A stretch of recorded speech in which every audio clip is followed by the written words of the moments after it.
What's up? It's time for Go Fight Win, the show with all the high school football stories you love. On this week's episode, Go Fight Win takes a look at the tape. We're talking Friday Night Lights, why it's still top of mind for me and so many of you almost 20 years after it came out. Plus, a listener-submitted story about the time his high school football coach got sweet revenge against a rival high school football coach who talked a little too much trash. Plus, y'all hit at Go Coffeetown on X with the best high school football headlines we've had to date since this show was a thing. A national anthem from a player in full uniform, a field goal kicker who hit a field goal of a lifetime, and a band director who got tased for playing too much music. That's right, it's all coming up on Go Fight Win. Double knot those cleats. Let's get them chopping.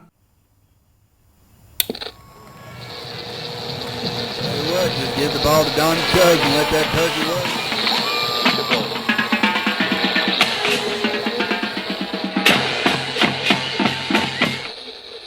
Well, dang, y'all, we made it into episode 5 of Go Fight Win. It's been a journey and a half, let me tell you that. A little idea I had just to celebrate some amazing, absurd, fun things about high school football, and here we are. Haven't been shut down yet, and it's all thanks to you. Appreciate y'all listening, tuning in, liking, subscribing. Maybe you're brand new here. You haven't done those things yet, haven't told anybody about it. Well, buckle up and see what you think and see what you like and what you don't like about this show, and maybe you'll keep coming back for more. I certainly invite you to do that. Just make sure you're following along on YouTube, Apple, Spotify, wherever you find this thing. Make sure you are injecting it into your weekly queue of things that you listen to and watch. Thank you for doing that. Also, I want to thank you from my heart to everyone out there in the United States of America. I think at least 26 to 30 states, including Washington, D.C., at least one person from that many places has ordered a Coffeetown hat, a mug, a T-shirt, more than that. So it means a lot, man. It means a lot to see y'all out there with your Coffeetown varsity football stuff in Nebraska or Texas or Georgia, wherever you're at. Just know that I know that you're rocking it, and I know that you're sipping out of it and wearing it, so keep it coming. Get some more. Get it for the person you love or for the person that you know listens to the show. We're going to start off with some of the high school football stories y'all sent me over at Go Coffeetown on X. You can also DM me on Instagram or go to gocoffeetown.com and submit some links. If it's a little bit of a longer, more complicated story, there is a link for you to do that. We'll start in Missouri.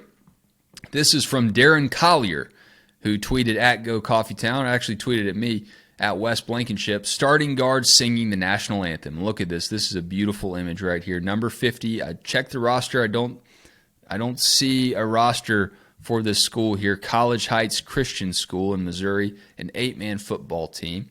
But the starting guard, according to Darren, is singing the national anthem. He's standing up. He's got the announcer's mic. He kind of looks like Bob Barker. Rest in peace, Bob. Just letting it rip here. Got his eyes closed. He's really into it. Got his gloves on. Got his play sheet on his wrist.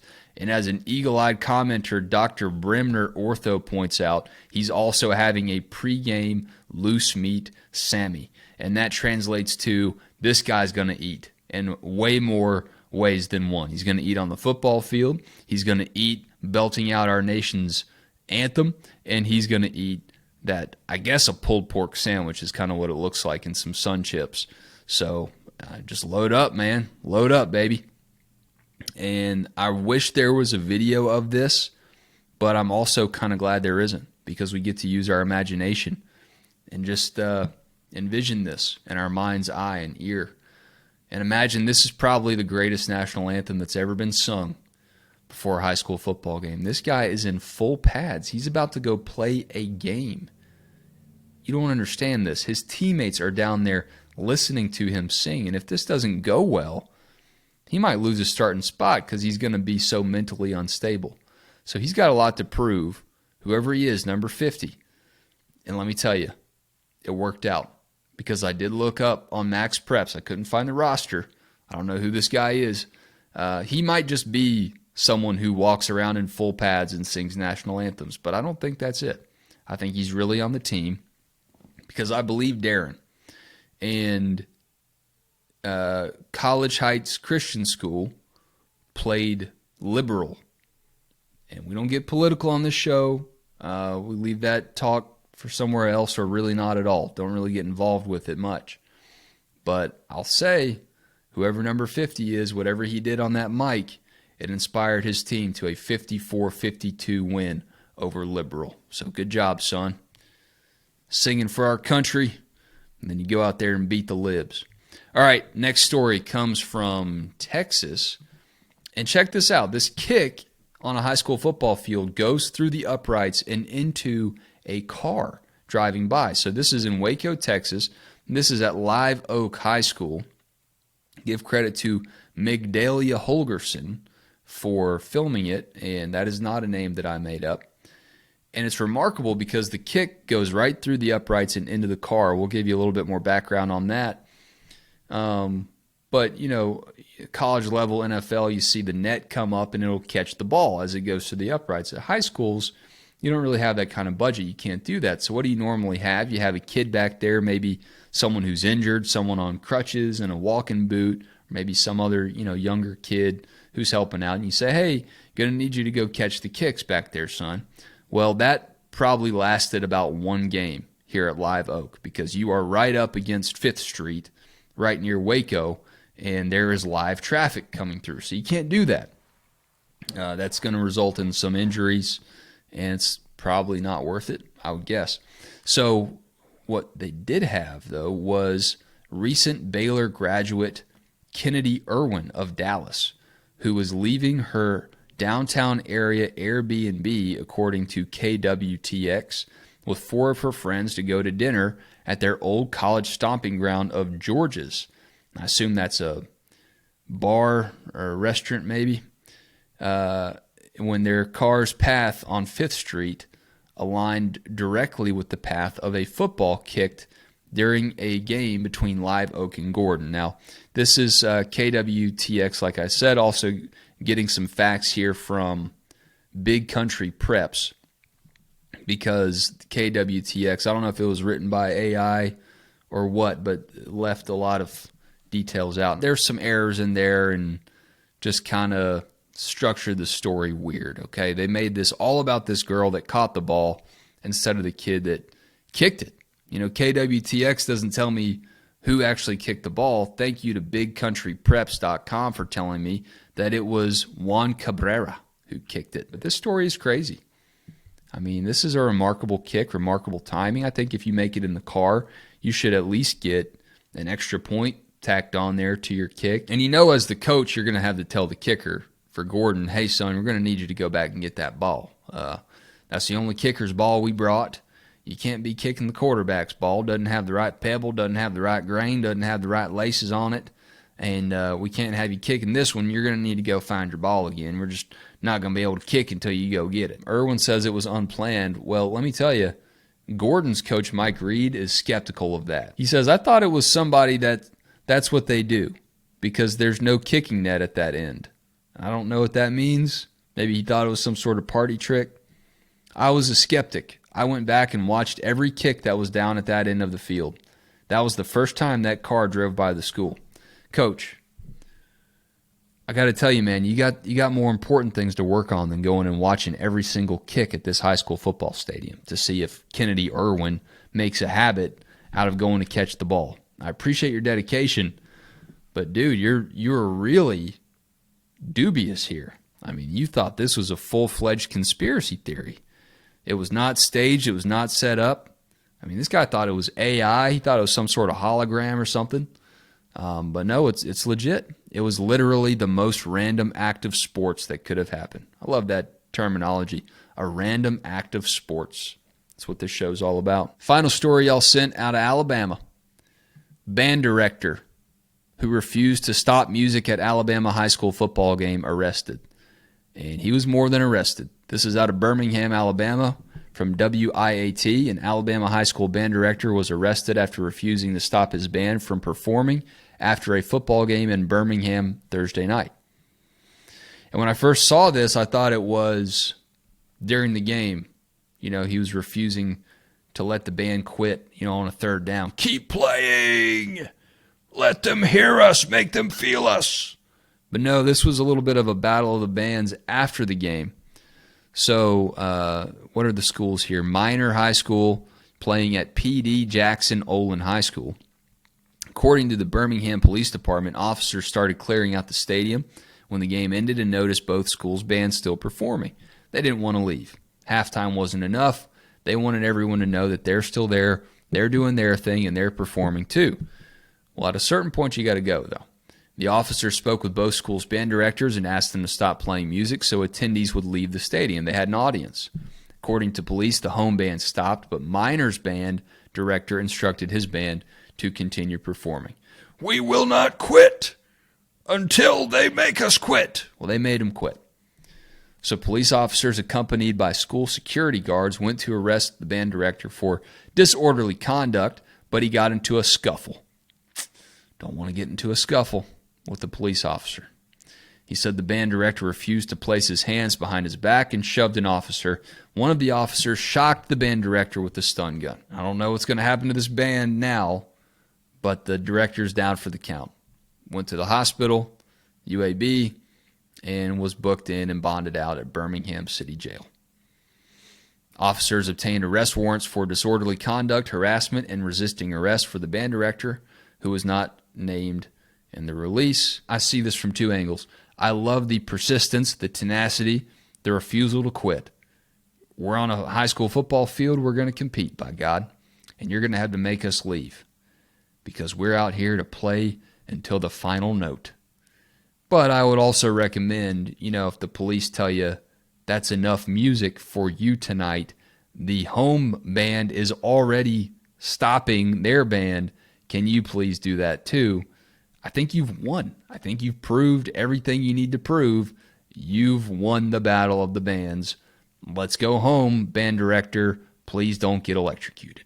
All right, coming up, a listener-submitted story about a high school football coach who refused to quit himself. So this show isn't just me finding good stories from around the country in real time. I also have an open inbox for you to submit the best glory days stories from your high school football career as well. And I got a great one in here out of the state of Georgia from Jacob, who submitted a story about his high school football coach out of West Forsyth High School. So Jacob says, I graduated from West Forsyth in 2009, first graduating class. We started our football program and hired coaches from Plantation, Florida to get it going. They know how to play ball down there. Junior year, we were JV. At the region meeting before my senior year, so they're about to take that next step into big boy ball, our head coach asked a question, and the Adairsville head coach cut him off and said, y'all are just hired guns. Why do you care? All right, so that tells me a lot about how these coaches viewed the new coaches coming in to start the new program. Is it really that big of a deal, though? I mean, they got a question. Right? Our OC, Coach Fuller, my position coach as well, according to Jacob, chimed in. When you come to my school, we're going to hang 100 points on your ass.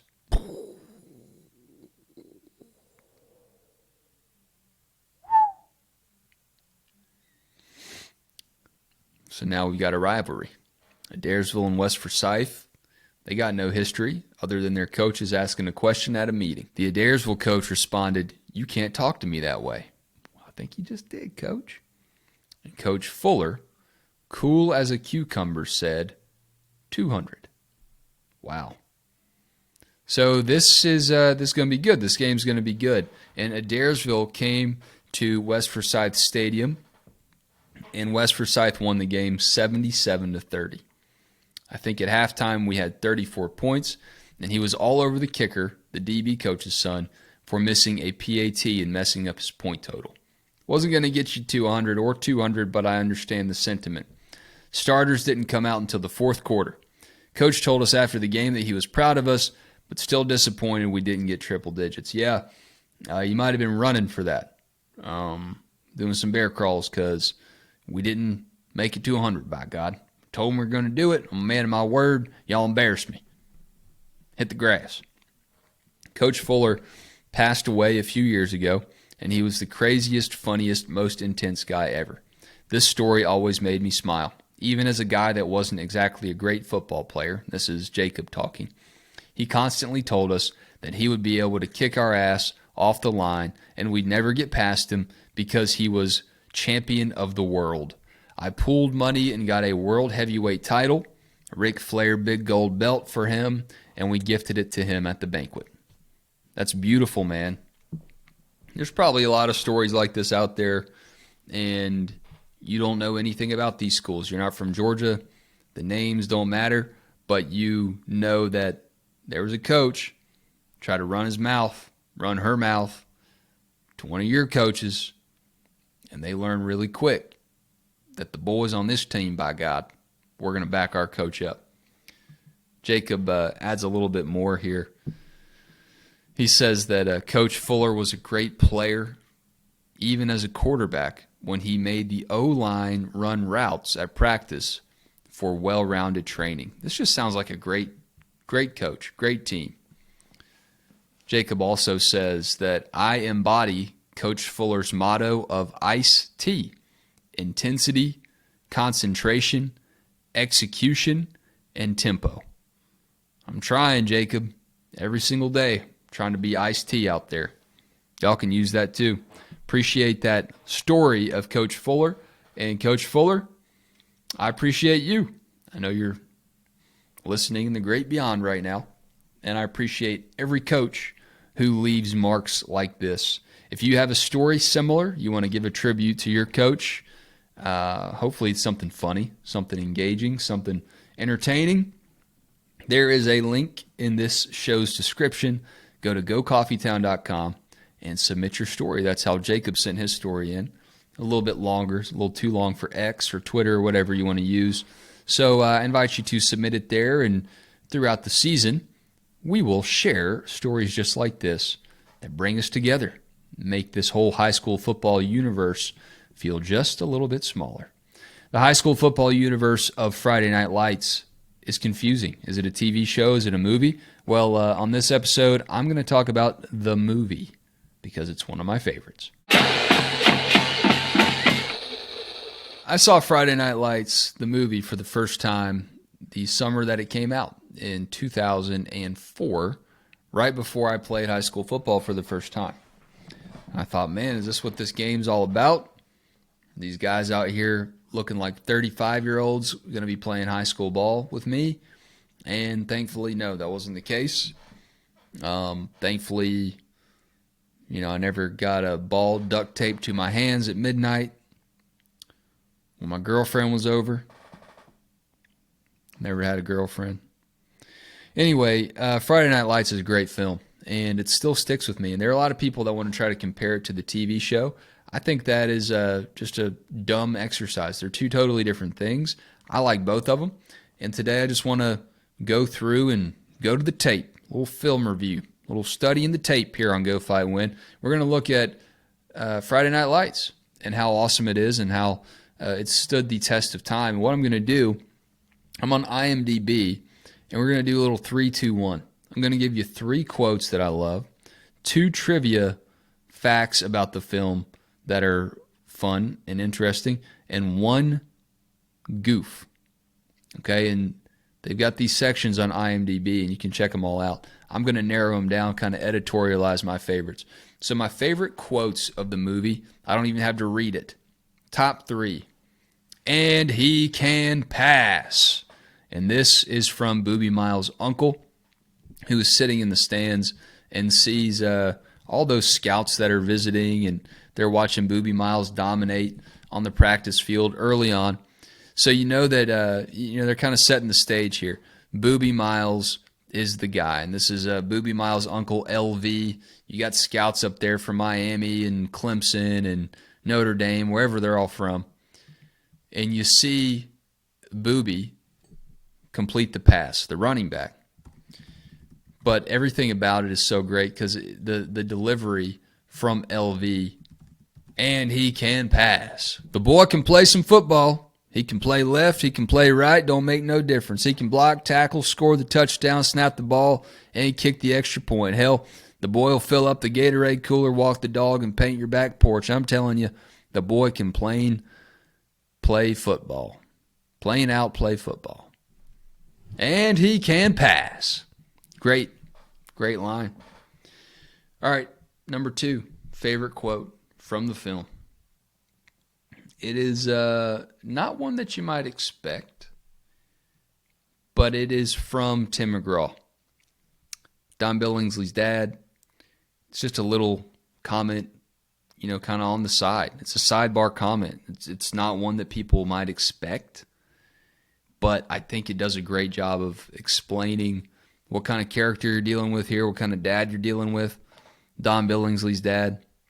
And after Billingsley finds the ring that his dad, the state championship ring that his dad threw out of the window when he was drunk and, said that it felt like a rope hitting his stomach when he watches his son fumble the football, he finds the ring and brings it back. So he has a great monologue, but it's what he says before that just kind of cracked me up. He says, listen, I don't want this to sound like an apology or nothing. Because of course he doesn't. Because this guy's pride and his ego are bigger than the state of Texas. And apologizing is not in the cards for Billingsley's dad, Charles. But his monologue's pretty good too. He says, you just ain't getting it. You don't understand. This is the only thing you're ever going to have forever. It carries you forever. It's an ugly fact of life, Donnie. Hell, it's the only fact of life. You got 1 year, one stinking year, to make yourself some memories, son. That's all. It's gone after that. And I'll be damned if you're not going to miss it. Just babies and memories. Just babies and memories. That's what Brian Chavez says. And then, of course, the number 1 quote. I don't think this is a surprise to anybody when you've seen the movie, because it's the best. It's the best thing that this movie has going, I think. But it's from Coach Gary Gaines. May you rest in peace. Portrayed by Billy Bob Thornton. Being perfect is not about that scoreboard out there. This is the speech that he gives his team, the state championship game against Dallas Carter. It's not about winning. It's about you and your relationship with yourself, your family, and your friends. Being perfect is about being able to look your friends in the eye and know that you didn't let them down because you told them the truth. And that truth is you did everything you could. There wasn't one more thing you could have done. Can you live in that moment as best you can with clear eyes and love in your heart, with joy in your heart? If you can do that, gentlemen, you're perfect. So those are my top 3 quotes. My top 2 trivia facts. Well, let's just pick right up on that quote there. Billy Bob Thornton revealed on the Rich Eisen show that halftime speech in the state championship game was written out for him, but he then improvised it at the last minute. The speech was inspired by an event that happened the night before filming. Literally the night before, a friend of mine screwed me over, Thornton said, in a way that I can't describe. I was so devastated. And I asked Peter Berg, the director, if I could go off this, and he said, sure, whatever you want to do. And I think it worked out. It's pretty amazing. Pretty amazing bit of improvisation. I don't know what his buddy did to screw him over, but it near about had his team ready to go out there and beat Dallas Carter. All right, here's the other trivia fact I like. They show that Brian Chavez at the end of the film went to Harvard. He's a smart kid. But in real life, Brian Chavez did go to Harvard and get a law degree, according to IMDb. Friday Night Lights trivia here. But then he moved back to Odessa and started going to Permian football games with one of his old teammates, longing for his old glory days on the field.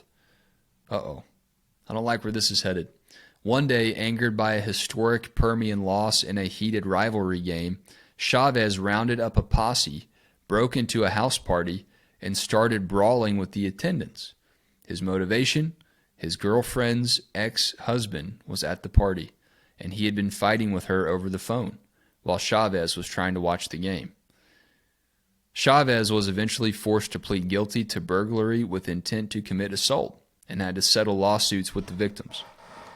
Although he avoided jail time, he did have his law license invalidated by the Texas State Bar. He has since turned his life around, but this incident had ultimately proved that the pull of Permian high school football was too much for even the smartest and most grounded player to escape. All right, that's a little bit of editorializing there at the end of that trivia fact. I fully believe that Chavez was the smartest person on the team, and he probably believed he could go up there and get away with some things because he knew the law. He understood that the law was one thing, but the law of high school football in Odessa was something else, and it's bigger. It's bigger than the law degree that you get from Harvard. It's a different set of laws, and he abided by them because he's just trying to watch the game. And you got your girlfriend's ex-husband over there trying to talk to her while he's trying to watch the game in peace, and she's got whatever she's got going on with him. So I'm glad he turned his life around. Certainly don't encourage brawling or burglary or anything like that. But that was pretty interesting that Chavez just had enough. Every man has a breaking point. All right, how about some goofs? What's the one goof? During one of the games, the scoreboard features a Bank of America sign. At the end of the same game, the sign is for a different bank. Well, again, that seems a little critical because, you go to a high school football game and these sponsors can change like that, You find out that the Bank of America is actually also sponsoring the team that you're playing across town.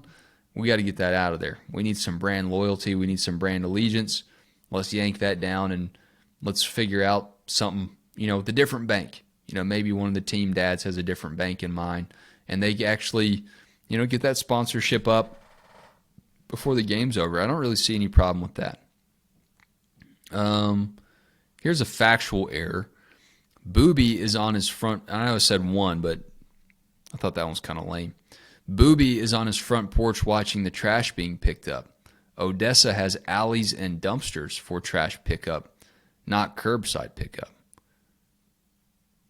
That's, getting a little hyper-focused on the details here. I think if you were going to make this movie and show what Booby was going through, he was saying his career was over.